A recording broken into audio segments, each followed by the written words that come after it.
এ যেন উন্নয়ন থেকে বিচ্ছিন্ন এক জনপদ।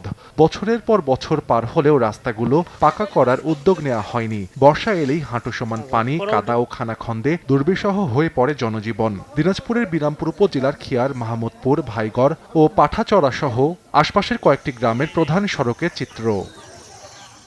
জরুরি রোগী বা অন্তঃসত্ত্বা নারীকে হাসপাতালে নেওয়া কঠিন হয়ে পড়ে। কাঁচা রাস্তার কারণে শিক্ষার্থীদের নিয়মিত স্কুল কলেজে যাতায়াতে বিঘ্ন ঘটে। কৃষক ও ব্যবসায়ীরাও উৎপাদিত পণ্য সহজে বাজারে নিতে না পারায় বাড়তি পরিবহন খরচ গুনতে হচ্ছে। এতে চরম দুর্ভোগে সীমান্তবাসীরা। যাইতে পারি না, আসতে পারি না, একটা রুগী নিয়ে যাওয়ার সমস্যা। একটা বাচ্চা অসুস্থ হলে কুলি করে ঘাড়ে করে নিয়ে যেতে হবে। মোটরসাইকেল নিয়ে আসাটা খুব বিপজ্জনক। আমাদের দিকে কেউ তাকায় না।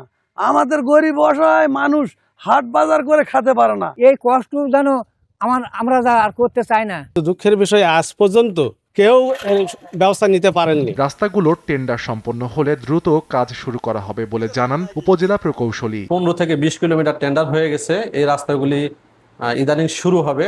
কিছু কিছু রাস্তা মন্ত্রী মহোদয় উদ্বোধন করতেছে, সামনে আবার কিছু রাস্তা উদ্বোধন করবে। কিছু রাস্তা বৃহত্তর সমন্বিত দিনাজপুর প্রজেক্টে একনেকে পাশ হয়ে গেছে। এই রাস্তাগুলোর সামনে হয়তোবা এস্টিমেট পাঠালে টেন্ডার হয়ে যাবে। বিরামপুরের 400 কিলোমিটার রাস্তার মধ্যে 150 কিলোমিটার রাস্তা পাকা করা হয়েছে। বাকি 250 কিলোমিটার রাস্তা কাঁচা। এর মধ্যে 20 কিলোমিটার রাস্তা টেন্ডার হয়েছে।